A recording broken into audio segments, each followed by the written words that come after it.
In today's video, we're going to be showing you guys how strong RC Charge Meteor Golems is in Legends.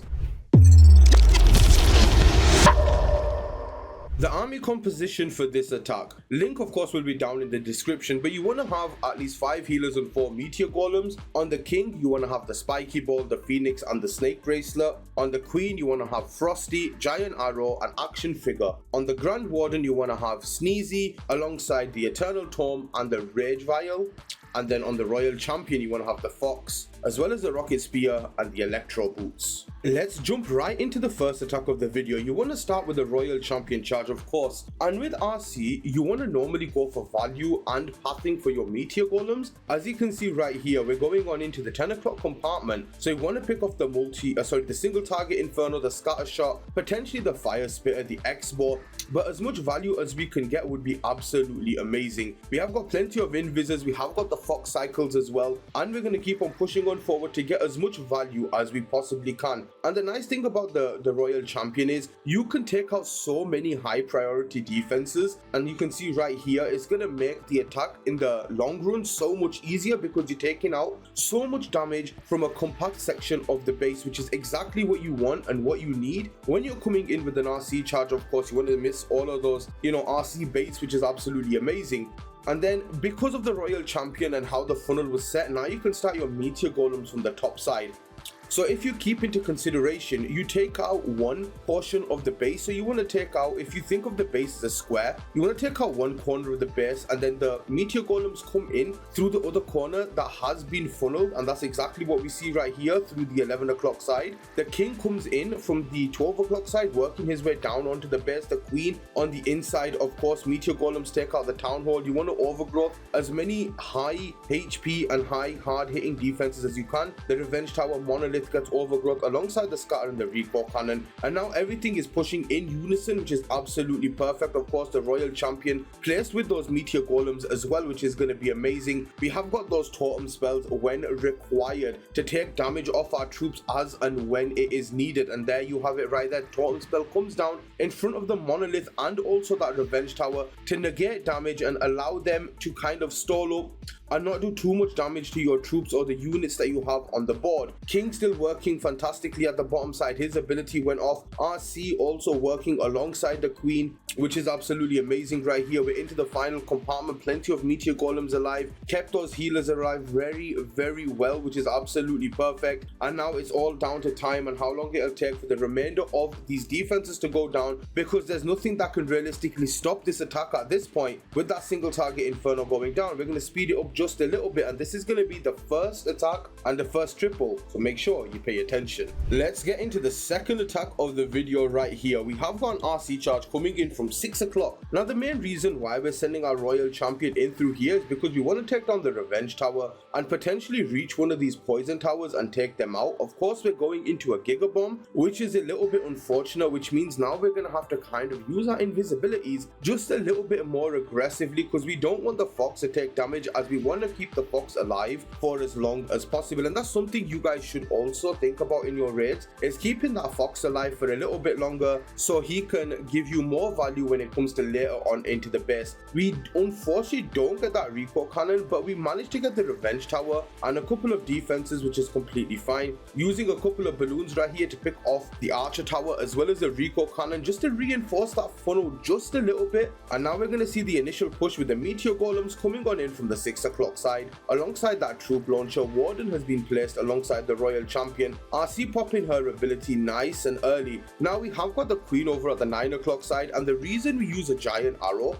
instead of a magic mirror is purely because you see a lot of invis towers in legends, so you want to ensure you have some kind of way of activating them so you don't end up one starring, or it causes you to fail your attack, which is absolutely perfect. Overgrowth over on the back end, fire spitter, as well as the multi inferno on the scatter. And this overgrowth, of course, the defenses weren't in range, but it's more so for pathing so that the troops can keep on going in unison towards the town hall. As well, we have got that totem, which is going to distract the long shot, as well as the CC, which is absolutely perfect. And from here now it's all about waiting for our troops to get through the remainder of the base. We've already used our cleanup. The monolith isn't going to cause too much issues right there as well, which is absolutely perfect. Healers still being alive, even though just barely, but these meteor golems are so strong, especially with that royal champion who who had the Fox for the most time in this attack, managed to get so much damage off, stay alive for so much longer than she would have if there wasn't no Fox alive on top of her.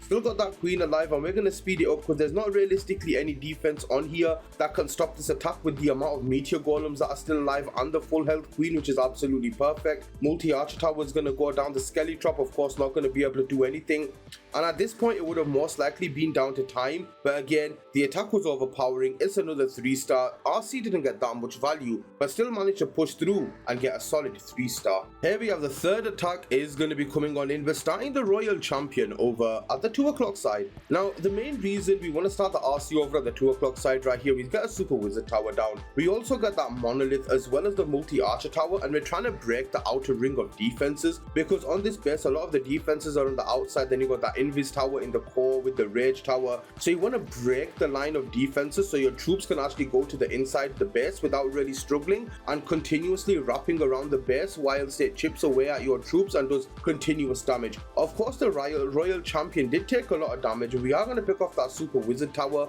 Once it goes down, we're going to recall our royal champion right there, managing to keep the Fox alive, which is absolutely perfect. Now, baby dragon on that elixir storage just to reinforce that funnel a little bit so no troops end up going over towards that 12 o'clock side of the base. We have got an ice golem down with the meteor golems as well as the healers, the warden. Royal champion will be coming on down as well, perfectly timed. Giant arrow from the queen from the 6 o'clock side and the king over at the 6 as well. The main reason they were deployed on this base is to break the funnel so that our troops can go to the middle of the base. So the king and the queen now are reliant on picking off the bottom side of the base so that our troops can push on in towards the middle, especially with the royal champion who targets defenses, which will be absolutely perfect. Warden ability goes off, overgrowth on the 2 scatters just to ensure that our troops go into the middle of the base and nothing pulls them away, so they'll be able to pick off that middle with the long shot, the multis, the revenge tower, all of those high priority defenses. We're going to use an invis just to keep them alive a little bit longer. Of course, that fire spitter not being too friendly at the moment. We don't have any more hero abilities remaining, but because we took out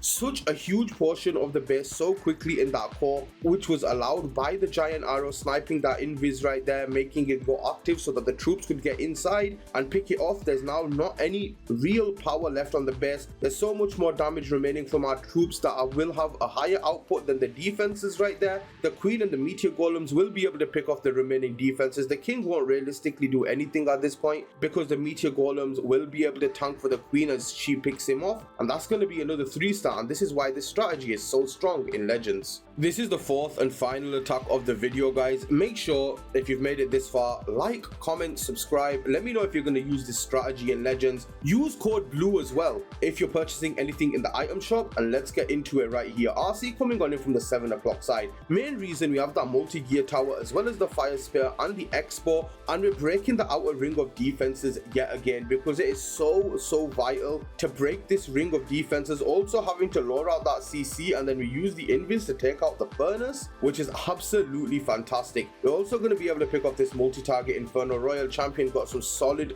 percentage right here for sure, taking out that ice golem as well, which is absolutely perfect. And now our troops are going to start from the 6 o'clock side right here with the meteor golems, the healers, the troop launcher, the warden, and of course the royal champion queen over from the 3 o'clock side alongside the king. And this is to break the funnel off again, breaking the outer ring. RC actually deployed with the heroes this time because we did see defenses further inside the base that our heroes wouldn't get to in time, and this is essentially to force these troops in towards that town hall as quickly as possible so we don't end up 1-starring or, you know, finishing on the town hall and then we run out of time, which would be very tragic for sure. The long shot, man, it's so annoying. I don't know if you guys have seen in Legends, but this long shot is absolutely brutal in hard mode in Legends. Anytime you see this long shot, it does so much damage, and the splash damage on it is absolutely crazy as well. We tried to use a totem to tank for the long shot. Unfortunately, it doesn't take it. Finally locks on, so the baby dragon might be able to pick off this town hall, which is absolutely amazing. Most likely won't be able to, but it's fine. We still have the meteor golems pushing on the outside. They're also going to pick off this revenge tower, which is very nice. We still have a poison intact on to our troop bar right there. We use another totem spell for the long shot so the baby dragon can pick off this town hall so the troops don't have to worry about it,